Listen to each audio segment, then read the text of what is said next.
Assalamu alaikum wa rahmatullahi wa barakatuh. Bienvenue sur ma chaîne Retour à l'Islam TV et bienvenue dans cette nouvelle vidéo. C'est une vidéo spéciale, une vidéo très importante. Pour ceux qui suivent mes vidéos, vous avez sûrement vu justement la vidéo que j'avais fait il y a quelques mois sur le rêve que j'ai fait en juillet. Le rêve qui annonçait la troisième guerre mondiale. Je vais pas revenir sur ce rêve. Mais en gros, en fait, c'est un rêve où j'ai vu que quelqu'un de très important allait être assassiné tout simplement. Et après l'assassinat de cette personne, c'est ce que je vis dans le rêve, j'ai vu que j'étais avec des gens, nous avons commencé à courir. Et on a commencé à prévenir les gens qu'il y avait une guerre derrière nous. Puisque dès que cette personne a été assassinée, j'ai commencé à avoir des bombes qui commençait à tomber et la guerre avait commencé et il y avait une sorte de tsunami de bombes qui nous poursuivait par derrière et j'ai essayé de prévenir les gens et je vous avais raconté dans cette vidéo là que dans ce rêve là j'ai essayé de dire aux gens de s'échapper mais les gens ne me croyaient pas ou ne me prenaient pas trop au sérieux. Et à chaque fois que je les dépassais, je me retournais, je voyais des bombes qui tombaient sur eux et je vous avais raconté que dans ce rêve là les gens étaient en train de s'amuser, etc. Donc à partir de là, j'étais persuadé que la troisième guerre mondiale allait avoir lieu. D'autant plus que certains spécialistes disaient que si Hillary Clinton passait, s'il avait gagné les élections américaines, eh bien c'était sûr et certain que la troisième guerre mondiale allait avoir lieu. Et étant donné que j'avais vu ce rêve-là, donc moi aussi j'étais sûr et certain que Hillary Clinton allait passer. Mais vous savez ce qui s'est passé, c'est Donald Trump qui a gagné les élections. Et à partir de là, je l'avoue, j'ai mis de côté ce rêve-là. Je me suis dit, bon, maintenant la guerre a été écartée, puisque personne n'en parlait. Mais je n'avais pas oublié mon rêve. Je savais qu'il était réel, ce rêve-là. Je savais que c'était un rêve prémonitoire, d'accord? Et même, rappelez-vous, dans cette vidéo-là, dans ce rêve-là, je vous avais dit que il y avait un personnage important qui a été tué, c'est à partir de là que la guerre a commencé. Et j'avais même dit, si un jour j'entends qu'un personnage important est assassiné, par exemple un diplomate ou bien un ministre ou quoi, j'allais me préparer pour partir. Et je me rappelle que lorsque l'ambassadeur russe a été tué en Turquie, je crois qu'il y a un internaute qui m'a envoyé un message et qui m'a dit, qui m'a demandé si ce n'était pas le personnage qui a été tué dans mon rêve et que peut-être à partir de cet assassinat, la guerre allait être déclarée. Mais comme vous savez, tout le monde a oublié cette guerre vu que Donald Trump a gagné, que Donald Trump est en bonne relation avec la Russie. Donc moi, j'étais vraiment dans cet état d'esprit-là. Mais maintenant, j'ai envie vraiment de vous dire que en fait, je me suis trompé. Et tous ceux qui pensent que la guerre a été écartée, eh bien, vous vous trompez et je vais vous expliquer pourquoi. En fait, il y a quelques jours, c'était la nuit du samedi au dimanche, je fais un deuxième rêve. Et ce qui est incroyable dans ce rêve, c'est que, en fait, ce rêve, subhanallah, il va en fait me certifier, me confirmer que ce que j'ai vu dans le premier rêve allait bel et bien se réaliser. Donc, je vais vous raconter ce rêve et vous allez comprendre pourquoi. Donc, je vais vous expliquer le contexte du rêve comme dans le premier rêve. Puisque dans le premier rêve, je vous expliquais le contexte. C'est très important le contexte. Donc, je vous avais dit que dans le premier rêve, j'avais fait la prière du matin à la mosquée et je suis rentré chez moi, je me suis endormi et c'est là où j'ai fait ce rêve-là. Et bien, subhanallah, dans ce deuxième rêve, en fait, Allah m'a permis de me lever le soir pour faire 3 unités de prière. Donc ce sont des prières facultatives. Bon, ceux qui sont musulmans, ils connaissent. C'est une prière qu'on appelle Shafa al-Witr. C'est une prière facultative. Bon, ceux qui ne sont pas musulmans, en fait, dans l'islam, il y a tout ce qui est obligation et il y a tout ce qui est facultatif. Par exemple, il y a les 5 prières obligatoires et après, il y a les prières facultatives. Par exemple, les prières de la nuit, qui sont très conseillées. C'est-à-dire, on se lève la nuit pendant que tout le monde dort et on fait des prières. Donc, c'est une prière qu'on ne doit pas dire aux gens, d'accord, ça doit rester entre nous et Dieu. Donc je me suis levé, alhamdoulilah, j'ai fait mes ablutions, je me rappelle bien, il était 2h45 quand je me suis levé, je suis parti à la salle de bain, je fais mes ablutions et ensuite j'ai fait mes 3 unités de prière rapides et je suis parti me coucher. Je me rappelle que lorsque je suis parti me coucher, j'ai regardé l'heure, il était 3h05 du matin. Et là, je me suis couché et c'est là où j'ai fait ce rêve. Donc je vais tout d'abord vous le raconter et vous allez comprendre que ce rêve confirme le premier rêve que j'avais fait.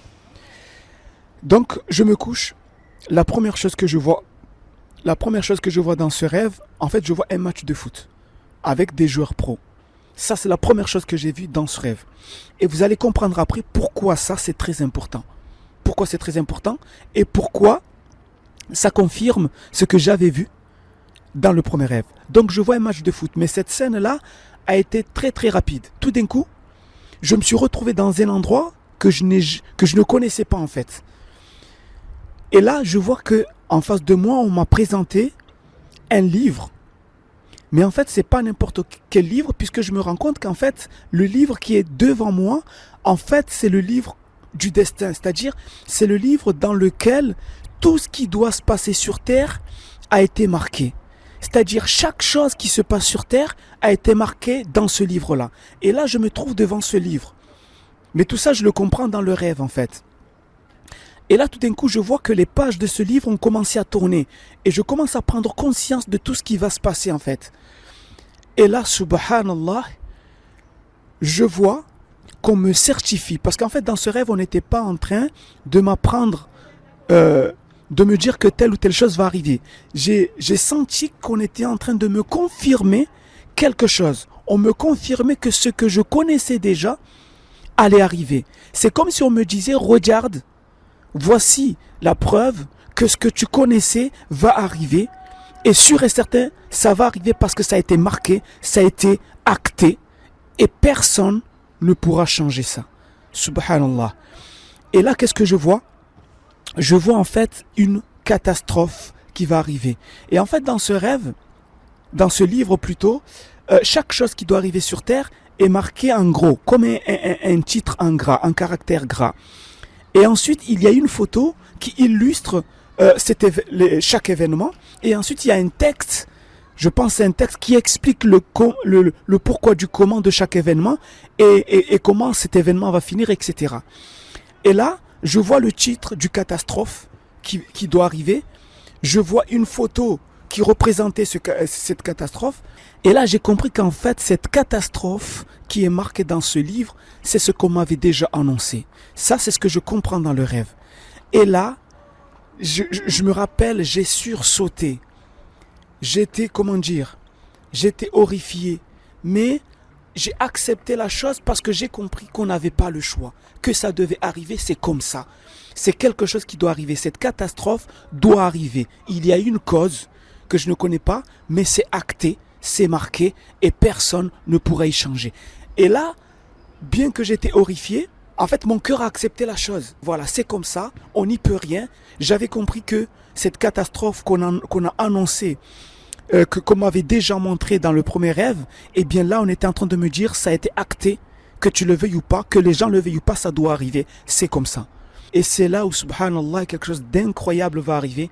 C'est que tout d'un coup, j'entends une voix qui s'adresse à moi et me dit, tu fais partie, texto, la voix a dit, tu fais partie des avertisseurs. Tu fais partie des avertisseurs. C'est comme si on me disait, voilà, on te donne la preuve de ce qui va se passer. Il y aura cette guerre, il y aura cette catastrophe. Maintenant, toi, tu fais partie des avertisseurs. Tu dois avertir les gens.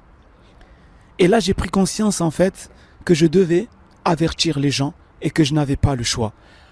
Et après ça, subhanallah, il y a quelque chose qui s'est passé que je n'ai pas bien compris. Je me retourne à ma droite et je vois en fait mon frère qui était sur un lit. Et j'ai vu qu'en fait, il avait posé sa tête sur le coussin du lit. Tout d'un coup, il l'a relevé comme si il était en train de me demander qu'est-ce qui se passe. En fait, c'est un peu confus parce que j'ai pas trop bien compris cette scène. Il a relevé la tête, il a levé la tête du coussin comme s'il voulait me demander qu'est-ce qui se passe. Et en même temps, moi, j'ai commencé à taper sur le coussin comme si je voulais le réveiller à nouveau. C'est comme s'il était réveillé, mais je voulais encore le réveiller. J'ai pas trop bien compris par contre cette scène. Je ne sais pas si ça voulait dire que je dois d'abord prévenir ma famille ou prévenir, voilà, je ne sais pas. Peut-être c'est ça. Et là, tout d'un coup, je me suis réveillé. Je vais vous montrer pourquoi ce rêve est venu confirmer mon premier rêve. Tout d'abord, je vous avais dit que dans le premier rêve, les gens s'amusaient. Lorsque j'allais vers les gens avec des personnes que je ne connaissais pas, on essaie de leur dire que la guerre arrive dans le premier rêve. Eh bien, les gens, je vous avais dit qu'ils étaient en train de s'amuser. Eh bien, dans ce deuxième rêve, la première chose qu'on m'a montré, des gens qui sont en train de jouer au foot. C'est comme si on me disait, regarde, les gens sont en train de se divertir, de jouer. Et ensuite, la deuxième scène, c'est lorsqu'on m'a présenté le livre du destin pour me confirmer la catastrophe. C'est comme si on me disait, les gens jouent alors qu'il y a une catastrophe qui a été écrite, une catastrophe qui arrive. Subhanallah. Donc c'est la même chose que dans le premier rêve. Des gens qui s'amusent pendant qu'il y a une catastrophe. Et ici, on me montre qu'il y a des gens qui s'amusent alors que la catastrophe a été actée. Et ensuite, la voix qui me dit, tu fais partie des avertisseurs. Lorsque j'ai pris connaissance de ça, la voix qui m'a dit, tu fais partie des avertisseurs. Rappelez-vous dans le premier rêve, je vous avais dit que j'étais en train de courir et j'avertissais les gens. Et avec moi, il y avait des gens que je ne connaissais pas qui eux aussi voulaient avertir les gens. Et bien ici, on me confirme que je fais partie de ces avertisseurs-là. En fait, ces gens-là, je pense, sont tous les gens qui sont en train de vous dire que la guerre arrive. Et je sais que la majorité d'entre vous ne les croient pas. La majorité d'entre vous sont naïfs. On est là, on pense qu'on est dans un monde où il y a la sécurité, où Donald Trump a écarté l'éventualité d'une guerre. Et bien maintenant, il y a la confirmation que Donald Trump n'a rien écarté et que cette guerre va arriver. Et toutes les personnes qui vous disent que cette guerre va arriver, il faut les écouter.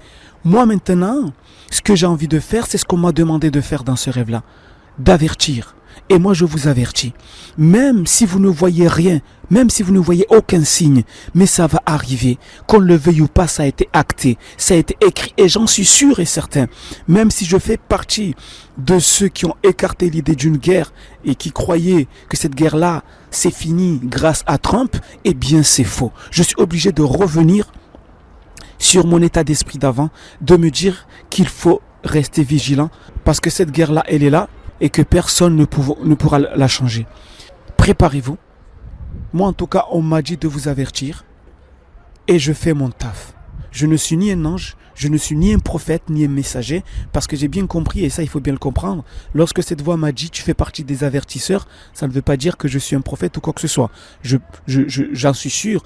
Elle voulait dire que je fais partie de ceux qui doivent avertir les gens de cette catastrophe, de l'arrivée imminente de cette catastrophe. Non pas que je suis un prophète ou quoi que ce soit.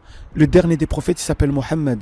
Et il est déjà mort, il n'y aura plus de prophète. On voulait juste me dire que je dois avertir les gens de cette catastrophe qui arrive. Donc moi je vous avertis, je fais mon taf, parce que j'en suis sûr que ça viendra. Je ne connais pas les causes, le pourquoi du comment. Demandez aux spécialistes, eux ils ont plus d'arguments que moi. Mais ce que j'ai envie de vous dire, c'est que ceux qui vous diront que nous sommes en paix, que cette guerre-là ne viendra pas car Trump ou je ne sais pas quoi a été élu, ne les écoutez pas.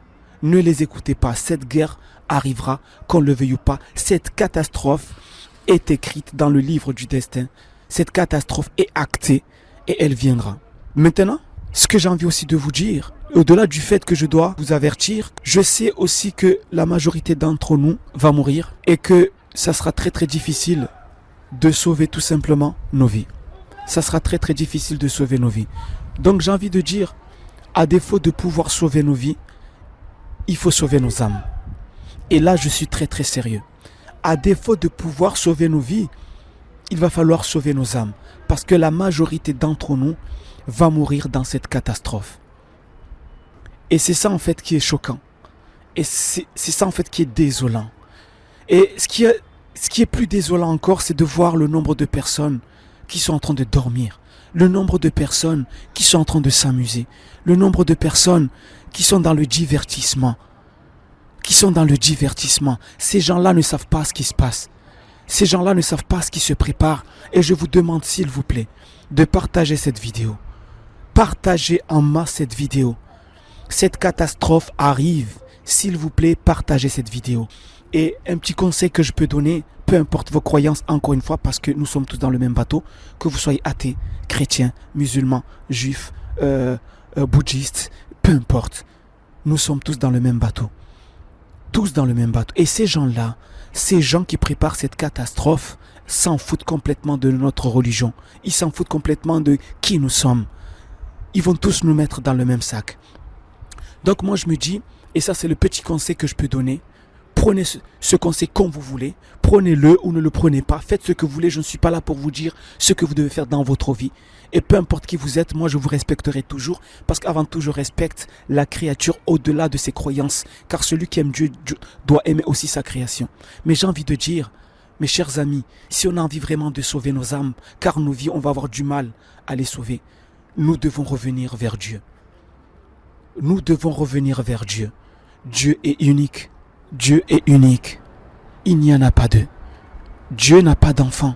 Il n'a pas de père ou de mère. Il n'est pas de la même substance que sa création.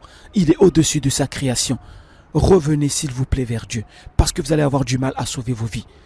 Ceux qui sont en train de préparer cette catastrophe, j'en suis sûr, je ne les connais pas. Mais ils font partie de ceux qui essayent toujours de nous faire croire que Dieu n'existe pas.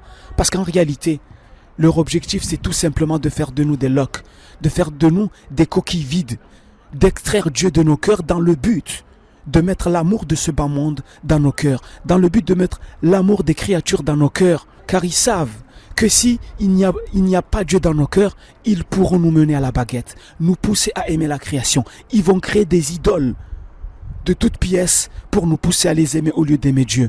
C'est pour ça qu'aujourd'hui, beaucoup d'entre nous sont fans des footballeurs, sont fans des actrices, des acteurs, sont fans de je ne sais pas quoi, parce que nos cœurs sont vides. Il n'y a pas l'amour de Dieu, donc automatiquement il y a l'amour de la création. Et ces gens-là le font exprès. Et ce qui est bizarre, c'est que ces gens-là, qui nous poussent à croire que Dieu n'existe pas, eux-mêmes, la majorité sont des satanistes. C'est-à-dire, ils croient au diable, en même temps ils nous poussent de ne pas croire en Dieu. Parce qu'ils savent que si nous croyons en Dieu, on deviendra leurs plus grands adversaires. Donc ils nous poussent à ne croire en rien du tout, dans le but de faire de nous des loques, des coquilles vides. Ils vont nous faire aimer la création, et ils vont nous pousser à devenir leurs esclaves. Et c'est pour cela que nous savons très bien que l'Antéchrist va s'attaquer aux musulmans en premier lieu, parce que les musulmans disent il n'y a de Dieu que Dieu. Et c'est pour cela que c'est eux qui vont être attaqués en premier lieu. Mais ça, c'est juste un conseil. Prenez-le comme vous voulez, mais cherchez Dieu. Revenez vers lui. Sachez que Dieu est unique, l'unicité absolue de Dieu. Et ne reniez aucun de ses prophètes. Et son dernier prophète, c'est le prophète Mohammed. Ne reniez personne. Si vous doutez ou vous ne croyez pas, cherchez par vous-même. Demandez directement à Dieu. Mais moi je vous dis, vous allez avoir du mal à sauver vos vies, autant sauver vos âmes. Donc, ce que j'ai envie de vous dire pour finir, faites ce que vous voulez. Protégez-vous si vous n'êtes pas quelqu'un qui cherche Dieu ou qui aime Dieu, ou si vous n'avez pas envie parce que vous n'y croyez pas, ok. Mais prenez soin de vous. Prenez soin de vous, protégez les vôtres, parce que cette catastrophe viendra et ça sera un sale temps pour nous. Nous les gens simples, nous les gens normaux, nous allons, la majorité d'entre nous va mourir. La majorité d'entre nous va disparaître dans cette catastrophe. Donc le petit conseil pour revenir que je peux donner, c'est revenez vers Dieu. Revenez vers un Dieu unique, revenez vers Allah, revenez vers ses prophètes. Parce que c'est le vrai chemin. Je ne dis pas qu'automatiquement que si vous avez la foi, vous allez être sauvé. Mais au moins, même si vous n'allez pas être sauvé dans ce monde, au moins, vous pouvez être sauvé dans l'au-delà. Sur ce, prenez soin de vous, peu importe qui vous êtes, croyants, non-croyants, musulmans, juifs, athées, bouddhistes, agnostiques, hommes, femmes, petits ou grands, on est tous dans le même bateau. Que Dieu vous protège. Partagez s'il vous plaît cette vidéo et partagez-la autour de vous. Parlez-en. Dites aux gens au moins de chercher à se protéger parce que de toute façon, on ne pourra pas l'arrêter. Ce ne sont pas c'est pas en créant un parti politique que vous allez arrêter cela. Ce n'est pas en manifestant que vous allez arrêter cela. Rien du tout. En tout cas, c'est ce que moi j'ai compris dans mon rêve. On était en train de me dire ça a été acté, ça doit arriver parce que voilà, il y a une sagesse divine dans tout ça qui fait que certaines choses doivent arriver. Car certains doivent payer le jour de la résurrection. Eh bien, ils doivent payer tout le bordel qu'ils vont faire sur terre. Ils doivent le payer. Parce qu'il y a des gens qui doivent aller en enfer. Et ces gens-là, il faut qu'ils fassent les actes des gens de l'enfer pour qu'ils puissent rentrer en enfer. Comme les gens qui vont rentrer au paradis, il faut qu'ils fassent les actes des gens du paradis pour qu'ils puissent rentrer au paradis. Bien que on rentre au paradis par la grâce de Dieu, mais Dieu a fait qu'il y a aussi des actes. Des chemins qui nous mènent ou au paradis ou à l'enfer. Donc cette catastrophe-là qui est préparée par ces criminels, eh bien ils doivent la finir. pour que cela soit une cause pour qu'ils rentrent en enfer éternellement. Et c'est ce qui va leur arriver, Inch'Allah. Sur ce, prenez soin de vous, encore une fois. Partagez s'il vous plaît cette vidéo. Assalamu alaikum